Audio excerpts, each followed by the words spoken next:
जिसमें केवल अपने स्वार्थ रहते हो, अपनी हित सिद्धि की कामना करता हो, अपनी हित पूर्ति में लगा रहता हो, बस मेरे स्वप्न सजें, जो केवल अपने लिए जीता हो, ऐसा कोई स्वार्थी प्राणी अपनी हित सिद्धि में जो जीता है उसे केवल अपना दिखता है, जो दूसरों के दुख कभी नहीं देख पाए। आज मैं सवेरे चर्चा कर रहा था और ऐसे मेरे मुंह से निकल गया कि ये कुछ ऐसे पंक्तियां हैं बड़ी पुरानी सी कि केवल तूने अपने ही दुख देखे हैं, केवल तूने अपना ही दुख देखा है, सचमुच कितना कम देखा है। कुछ लोग अपने दुखों में दुखी हैं।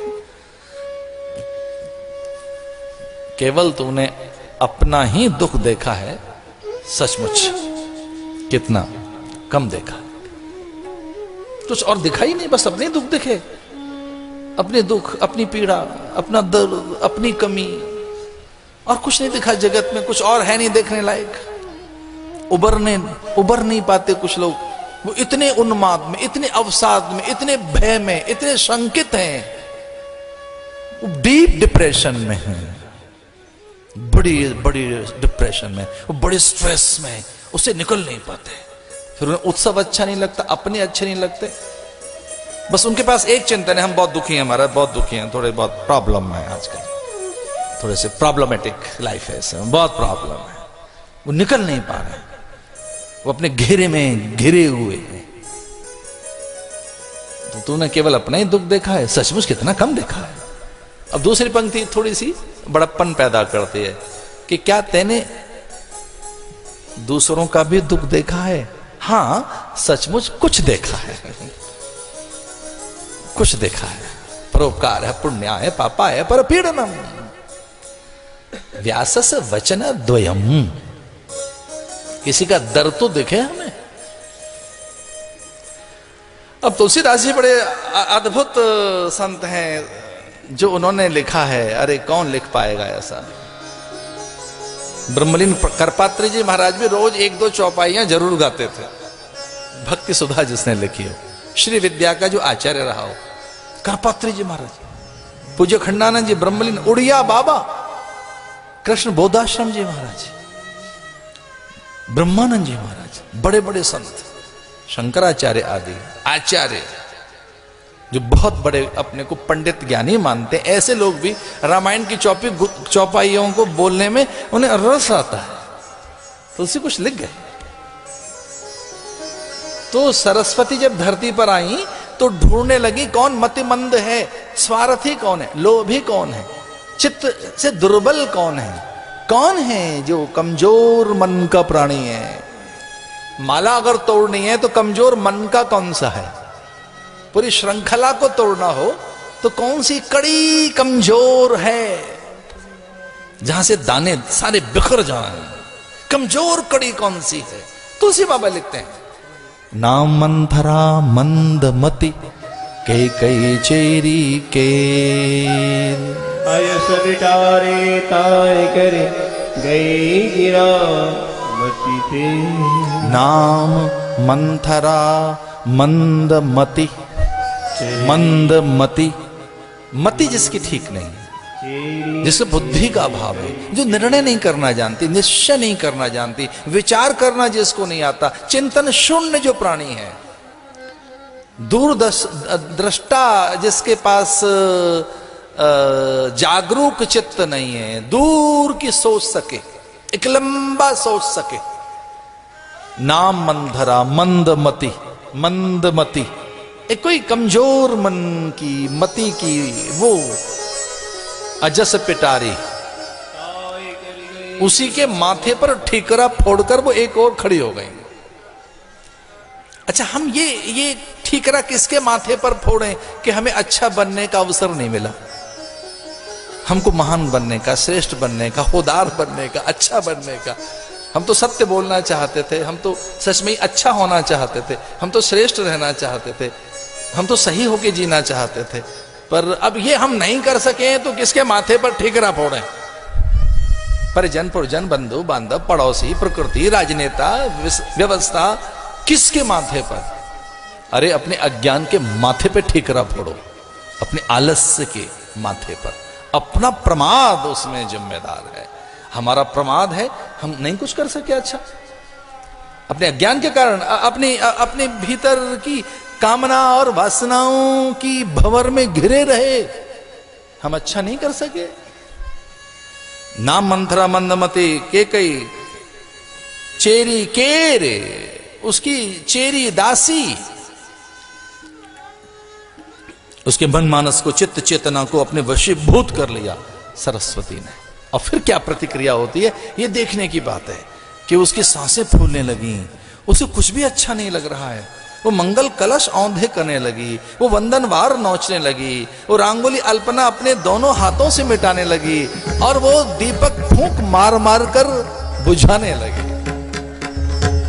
उसे वो अच्छे दीप नहीं सुहा रहे थे, ये कहती दीप क्यों जल रहे हैं, उन्हें फूंक मार मार कर बुझाती है, वो वंदनवार नोचती है, वो मंगल कलश औंधे कर रही है। सुंदर सी जो अल्पनाएं बनाई गई हैं उन्हें वो मिटाने लगी, और अपनी लकुटी, अपने जिस लाठी से वो चलती थी उससे वो बार बार मंगल कलश गिराने लगी। सौद पर खड़ी कैकेयी ने जब ये देखा तो बहुत क्रुद्ध हो गई, आवेशित हो गई। कैकेयी को पहली बार ऐसा लगा कि मैंने जीवन में कभी किसी को मृत्यु दंड नहीं दिया है, और ये अमंगल कर रही है। ऐसे समय जब एक एक दीप महनीय है, पूजनीय है, ये केवल आलोक इसलिए नहीं है कि कोई शोभा के लिए दीप जलाए गए हैं, इस आलोक में लोक मंगल का परिचय मिलता है। ये दीप समूची धरा पर सुशासन के लिए हैं, लोक मंगल के लिए, लोक कल्याण के लिए है। मेरा राम राजा बनेगा, राम राज्य धरती पर आएगा, फिर कहां शोक रहेगा, फिर कहां भय रहेगा, फिर कहां विषमता रहेगी। राम राज्य बैठे त्रैलोका, हर्षित भय गए सब शोका। ये जो है दीप शोक छीनने के लिए, भय छीनने के लिए, सुशासन के लिए, लोक मंगल के लिए है।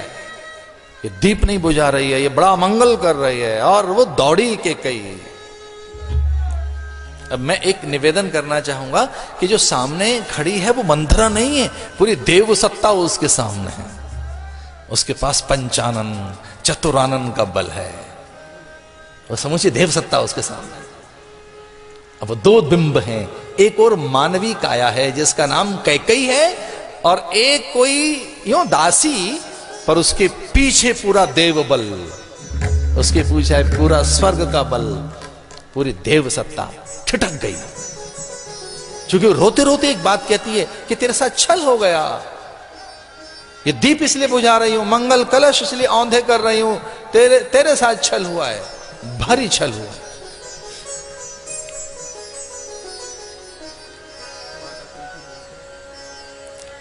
कुछ कुछ मर्म की बातें, कैकेयी का हाथ चूम लिया, और जैसे कैकेयी का हाथ चूम लिया दासी ने, कैकेयी मंथरा ने, तो वो एक स्पर्श, वो कैकेयी के जरूर ओठ रहे हो, मंथरा के ओठ रहे होंगे, वो कैकेयी का कर पृष्ठ करतल रहा होगा, लेकिन मुझे ऐसा लगता है कि वो पूरी छुअन देव स्पर्श, जैसा मुझे देव सत्ता कैकेयी को छूती है और अपनी अनुकूल करना चाहती है कि वो कितना प्रेम करता है तेरा पति। एक बात से सिद्ध होता है कि यहां भरत नहीं है, भरत का उल्लेख नहीं है, भरत का कोई चिंतन नहीं है, भरत का कोई स्मरण नहीं है। इतनी शीघ्रता क्यों है, ऐसी त्वरा क्यों है, ऐसा हो क्या जाएगा? कल राजा राम बने और भरत का विस्मरण है। और जब हर संकल्प की सहभागिनी आप रहती हैं, युद्ध में आप उनके संग रहें, निर्णय में, हर निश्चय में, सीमाओं के विवाद में, आंतरिक कलह में, बड़े निर्णय में, जब हर पल आपकी भूमिका रहती हो, इतना बड़ा संकल्प राजा क्या कि वह राज्य दे राम को, और स्वप्न में आपको भनक न लगे, ये छल है बड़ा भारी, ये प्रीति नहीं है। कौशल्या से सम्मति ली गई होगी, गुरुजनों से कुछ जरूर गोष्ठी कर ली गई होगी, और उस समय तुझे बिसार दिया गया है। ये राजा का छल है। ये कोई भेद है राजा के भीतर, ये राजा की झूठी प्रीति का परिचय है कि तुझे दासियों से पता लगे कि अंतःपुर में कोई दासी आकर बताए आपको कि दरबार में राम राजा बनाए जाएंगे, घोषणा हो गई। ये स्वयं नहीं बता सके राजा आपको, दासी बताएं आकर, सेवक बताएंगे। इतना बड़ा निर्णय और भी भरत की अनुपस्थिति में। सच तो यह है कि भरत बंदी बनाए जाएंगे और तू दासी। तुलसीदास जी लिखते हैं कुछ इस तरीके की मार्मिक बात लिखते हैं तुलसीदास कि सच तो यह है कि भरत बंदी बनाए जाएंगे और तू दासी, चिथड़े पहनेंगे, तू रानी अभी, तो फिर दासियों की पंक्ति में, दासियों की कतार में खड़ी कर दी जाएगी। देने वाली के कई अब हाथ पसारेगी, उसके सारे अधिकार छिन जाएंगे, तो रानी बनेगी, पटरानी, पट्ट महर्षि बनेगी सीता, और तेरे सारे अधिकार छिन जाएंगे। तो राज दरबार में खड़े होकर निर्णय देने वाली, सीमाओं के विवाद और गृह कलह अथवा उद्योग, विदेश नीतियां और जितने भी निर्णय होते हैं उन सब में तेरी भूमिका, और तू दासियों की कतार में। कद्रुई विनते दीन दुख तुम्हें कौशला दे, भरत बंदी गृह से वही लखन राम के। वो उस समय का कोई 550 साल पुराना ये एक चौपाई में शब्द है नेब, नायब, नायब बनाए जाएंगे। वो नायब शब्द डिप्टी। तो भरत तो बंदी गृह में होंगे और जो राम के नायब होंगे, जो राम के निकट होगा वो लखन होगा। कुछ इस तरह की योजना बनी है। अब उस पर मोहर लग गई।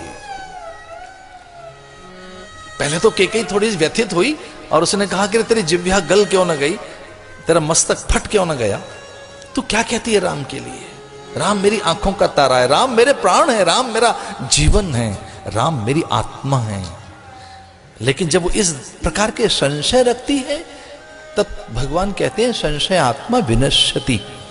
हे अर्जुन, संशय नाश का कारण है। संशय आत्मा, दीवारें खिंच जाती हैं, बड़े बड़े आंगन बौने हो जाते हैं जब संशय आता है। जब अपने हित खड़े हो जाते हैं, स्वार्थ आकर खड़ा हो जाता है, तो भाइयों के आंगनों में दीवारें खड़ी हो जाती हैं, भित्तियां मोटी मोटी।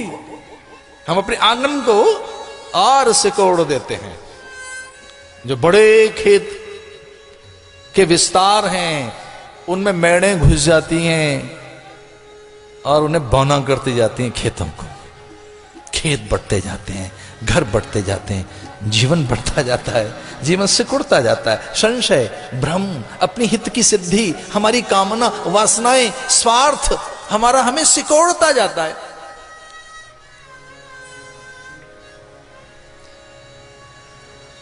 वो तो कुछ अद्भुत प्रसंग है। जब मैं कहीं इस प्रसंग में डूब जाऊं तो वो और विस्तार पाता है।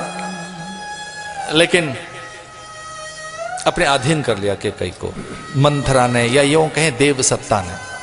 सुन मंथरा बात फरतोरी, दाहिनी आंख नित फरकत मोरी। और अब अपने वो भीतर के भय को साझा करती है मंथरा से, ये कहकर कि बहुत दिनों से मेरी दाई आंख फड़कती है।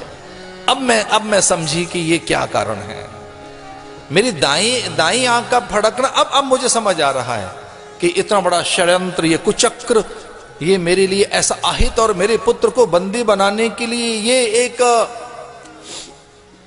बड़ी निकृष्ट नीति यहां के राजा के मन में। अब मैं समझ गई। इसलिए बता मुझे क्या करना होगा। अब तू मेरी सहायक बन, अब तू मेरी सहायक बन।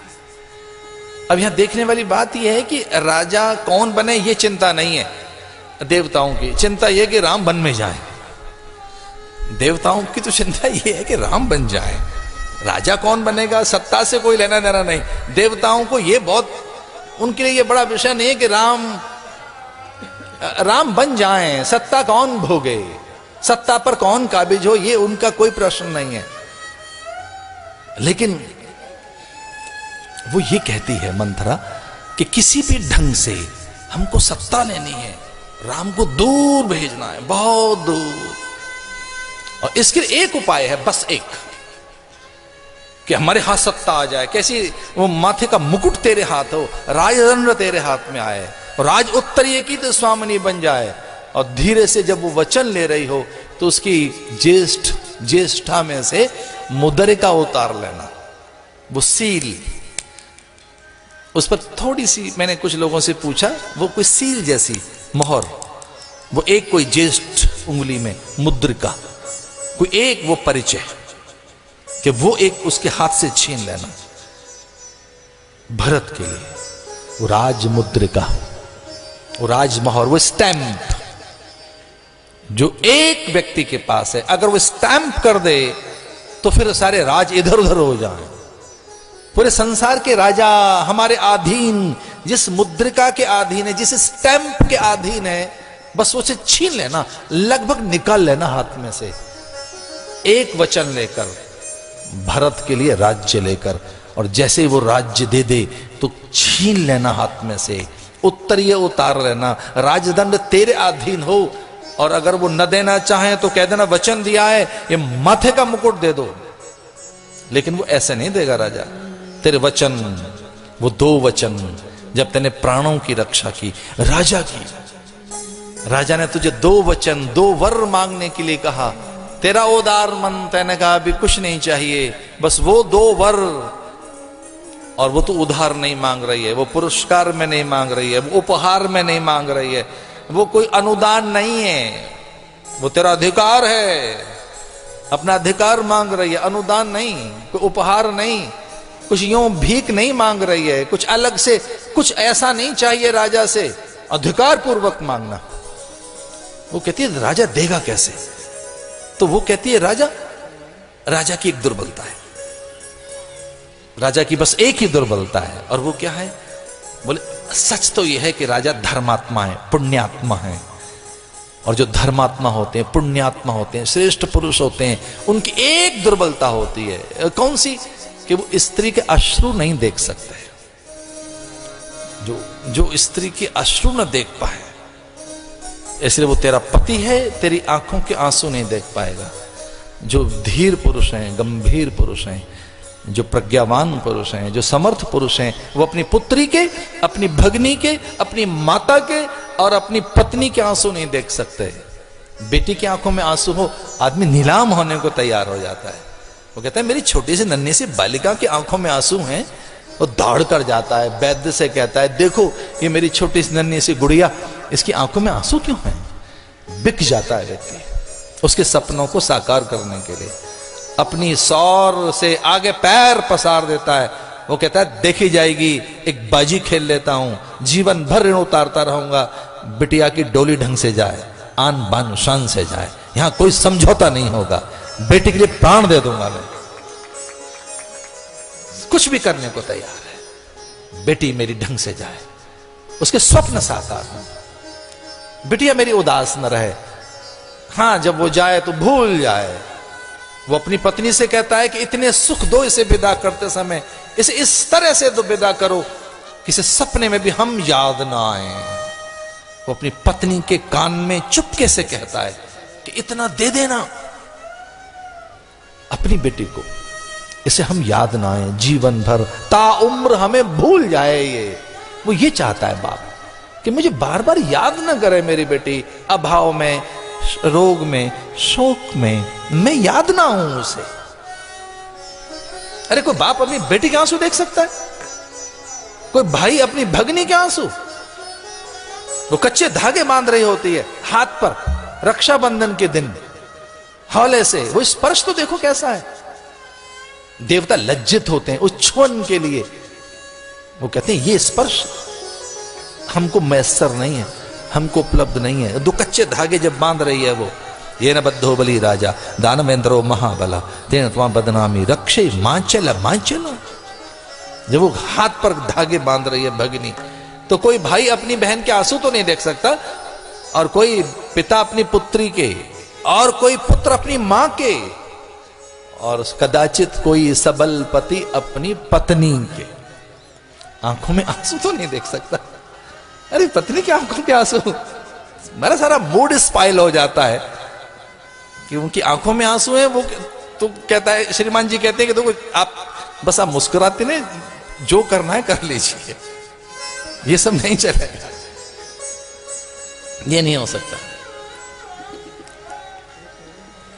ये लक्ष्मी है और मुझे बहुत हाथ जोड़कर प्रार्थना करनी है। अकारण दुखी होने से लक्ष्मी का नाश होता है। अकारण हम दुखी रहें, अकारण रोते रहे, घर में उत्सव धर्मिता पैदा कीजिए, एक पवित्र परिवेश बनाइए, घर को मंदिर जैसा बनाओ, इस ढंग से सजाओ कि घर तीर्थ लगे। किसी अतिथि अभ्यागत आगंतुक के आगमन पर घर तीर्थ जैसा दिखे, महल जैसा लगे, लगे को राज दरबार में आए आपके यहां, भले ही झोंपड़ी क्यों ना हो। ऐसा घर सजाइए, घर को मंदिर जैसा बनाइए। रोती रहना, राजा बार बार मनाए तो मानना नहीं, बस तो रोती रहना, तो रोती रहना।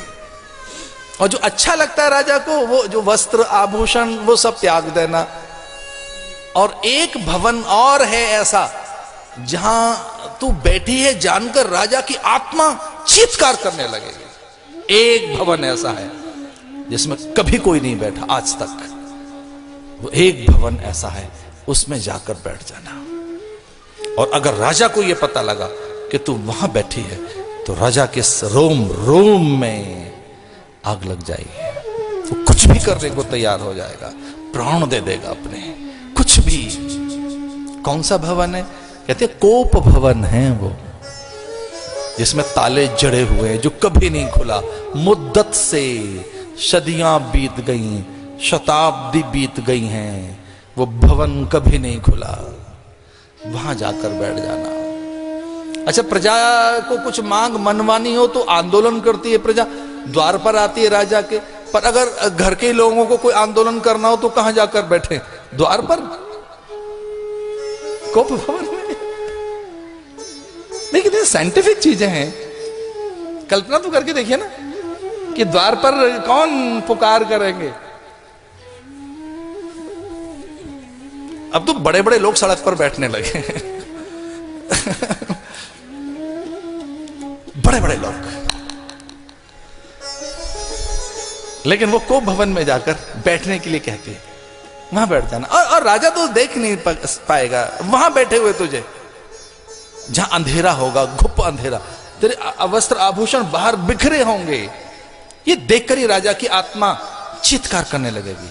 कदाचित राजा अचेत न हो जाए, बेसुध न हो जाए, वो देख नहीं सकता तुझे। इस पर भी एक और काम करना, राजा को अपने अनुकूल करने के लिए सौगंध ले लेना, सरयू का नीर उसके हाथ पे रख देना, तब वचन लेना, रघुवंश की आन बान मर्यादाओं का परिचय करा देना। इस पर भी इतने से तसल्ली मत करना, वर लेते समय राम की सौगंध लेना मत भूलना। और पहले क्या लेना? राज्य हथिया लेना। पहले सत्ता हमारे हाथ में आ जाए और सन्निपात हो, हृदयाघात हो, उसके प्राण चले जाएं, अचानक उसे मृत्यु घेर ले, भारी शोक से वो आघात अनुभव करके और विक्षिप्त हो जाए, इससे पूर्व में सत्ता तो हमारे हाथ रहेगी, कम से कम सत्ता। इससे पहले क्या लेना? सत्ता। और फिर क्या लेना है? राम वन गमन। 14 बरस में तो सब भूल जाएंगे लोग। राम 14 साल के लिए जंगल में जाएगा, कौन याद करेगा राम को? कोई स्वप्न में भी उसकी चर्चा नहीं करेगा। और बहुत देर हो गई जब राजा लौटे, तो कोई एक सन्यासी मुझसे अपनी मन की बात कह रहे थे। अब साधुओं की भी सुननी चाहिए कभी कभी। वो कहने लगे, महाराज कहीं राजा रात को लौटकर कौशल्या के भवन में चले गए होते, पूजा में बैठ गए होते तो कुछ और बात होती। वो कई के महलों में आ गए, बोले कौशल्या के भवन में चले गए होते राजा रात को, तो रात ही तो बीतनी थी, भोर में तो कुछ और हो जाता। जैसी हो भव्यता तैसी मिले सहाय। एक भवतव्य हमारे हाथ में है कहां? हम कहां जानते हैं हमारा भविष्य क्या है, हमारे लिए क्या क्या अनुकूल है, क्या प्रतिकूल है, सिद्धि कहां है, हम कहां जानते हैं?